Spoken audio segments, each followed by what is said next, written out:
और inside stories के लिए मेरे इस YouTube चैनल को सब्सक्राइब करें और Facebook पेज को भी लाइक करें।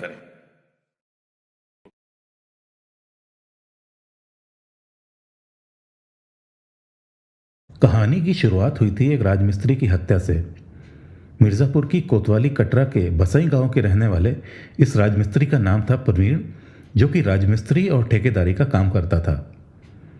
प्रवीण के गांव के ही जेपी पर 4.25 लाख रुपए उधार थे, जो कि काफ़ी लंबे समय से जेपी को प्रवीण को देने थे, मगर वो देने में आनाकानी कर रहा था। इसी बीच 13 अक्टूबर 2016 की रात 8 बजे जेपी ने प्रवीण को रुपए लेने के लिए मोहम्मदाबाद बुलाया। जेपी के साथ उसका ड्राइवर दीपेंद्र भी था। उस रात जेपी और दीपेंद्र से मिलने के लिए निकलने के बाद प्रवीण देर रात तक घर वापस नहीं लौटा, तो उसके घर वालों को उसकी चिंता होने लगी। अगले दिन आगरा के थाना बरहन क्षेत्र के गांव नगला जामुने के पास किसी की लाश पड़ी मिली। शिनाख्त करने पर पता चला कि वो लाश प्रवीण की ही थी। ये खबर फैलते ही पूरे एरिया में लोगों की भीड़ इकट्ठा होनी शुरू हो गई। प्रवीण के घर वाले टुंडला थाने पहुंचे और वहां हंगामा किया। उनकी मांग थी कि आरोपियों को जल्द से जल्द पकड़ा जाए। दोनों के खिलाफ इस हत्या का मामला थाना टुंडला में दर्ज हुआ था और इस मामले में SC/ST एक्ट भी लगा था, इसलिए पुलिस दोनों के पीछे हाथ धोकर पड़ गई थी। पुलिस ने जेपी को तुरंत अरेस्ट कर लिया था और दीपेश अभी भी फरार था। जेपी ने प्रवीण को असल में इसलिए मरवाया था क्योंकि शादीशुदा प्रवीण के जेपी की बहन के साथ संबंध थे और जेपी के कई बार मना करने के बाद भी प्रवीण ने उसकी बहन से संबंध बना रखे थे। मामले में अगला मोड़ तब आया जब पुलिस को 19 अक्टूबर की रात 11 बजे के करीब फिरोजाबाद के थाना पचघोरा के गांव सराय नूर महल के पास एक सुनसान जगह पर एक जलता हुआ शव मिला। शव के पास पड़े एक ID कार्ड से पता चला कि शव दीपेंद्र का है। दरअसल पुलिस कंट्रोल रूम में कुछ ही देर पहले दीपेंद्र ने फ़ोन करके बोला था कि उसकी जान खतरे में है और कुछ लोग उसके पीछे हाथ धोकर पड़े हैं। ये फ़ोन दीपेंद्र के घर से कुछ 8 किलोमीटर की दूरी से आया था। इस पूरे घटनाक्रम के बाद ये लग रहा था कि प्रवीण के हत्यारों में से एक जेपी पुलिस की हिरासत में था, जबकि दूसरे दीपेंद्र की जिंदा जलाकर हत्या कर दी गई थी। इसके बाद 19 अक्टूबर को ही मिर्ज़ापुर से एक लड़का गायब हुआ, जिसका नाम था राजन उर्फ राजा।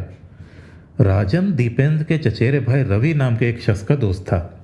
वो रेलवे में खान पान का स्टॉल चलाने वाले आशाराम कुमार के 4 बेटों में से सबसे छोटा था, जिसकी शादी नहीं हुई थी, और मुगल सराय में एक होटल में वो अपने भाई के साथ काम करता था। 19 अक्टूबर को राजन अपने घर से ये कहकर निकला था कि वो 4 दिन में वापस आ जाएगा, मगर कभी वापस नहीं आया। इस बीच उसने फ़ोन भी नहीं किया, तो उसके घर वालों को उसकी चिंता होने लगी। उनकी चिंता और ज़्यादा तब बढ़ गई जब राजन के खास दोस्त रवि ने भी उनको टालना शुरू कर दिया। रवि उनको ये कहकर टालता रहा कि राजन कभी दिल्ली में, कभी इलाहाबाद में, तो कभी फतेहपुर में है, मगर बाद में उसने अपना फ़ोन ही बंद कर लिया। परेशान घर वालों ने पुलिस का दरवाज़ा खटखटाया तो पुलिस ने मामले को हल्के में लिया और कोई भी सहयोग नहीं किया, जिसकी वजह से राजन के पिता को अदालत का दरवाज़ा खटखटाना पड़ा। बात अदालत में जाते ही पुलिस ने तेजी दिखाई। तब तक राजन को गायब हुए 10 दिन हो चुके थे और फिर आखिरकार पुलिस ने 28 अक्टूबर को रवि को SP ऑफिस के पास से धर दबोचा। पुलिस ने रवि से पूछताछ की तो कुछ भी खास सामने नहीं आया और इसी बीच SP अरविंद और थाना प्रभारी दोनों का ही ट्रांसफ़र हो गया। मामला फिर से ठंडे बस्ते में जाना ही वाला था, मगर मिर्ज़ापुर की कमान SP कलानिधि नैथानी और इंस्पेक्टर अजय श्रीवास्तव के हाथ में आने पर रवि को फिर से पूछताछ के लिए बुलाया गया और फिर रवि ने जो खुलासा किया वो सभी को चौंका देने वाला था। और तब पुलिस को पता चला कि राजन के गायब होने का मामला बसई गांव के राजमिस्त्री प्रवीण की हत्या से जुड़ा हुआ था। उसने ये भी बताया कि 19 अक्टूबर को सराय नूर महल के पास जो जली हुई लाश मिली थी वो जेपी के साथी दीपेंद्र की नहीं, बल्कि मिर्ज़ापुर के राजन की थी, और दीपेंद्र ने खुद को पुलिस से जांच से बचाने के लिए यह सॉन्ग रचा था। असल में दीपेंद्र राजन के दोस्त रवि का चचेरा भाई था और प्रवीण की हत्या के बाद एक तरफ जेपी को तो पकड़ लिया गया था, मगर दीपेंद्र पुलिस को चकमा देने का प्लान बना रहा था। प्रवीण को मारने के बाद वो वहां से भागकर रवि के पास मिर्ज़ापुर आया और उसने रवि को सारा प्लान बताया था। उसने रवि को ये बोला था कि अगर वो उसी के कदकाठी के किसी आदमी का इंतजाम कर सके तो वो उसको मार के सबके सामने ये व्यक्त करवाएगा कि ये लाश उसकी है। राजन रवि का दोस्त था, जिसकी कदकाठी दीपेन से बहुत ज़्यादा मिलती थी।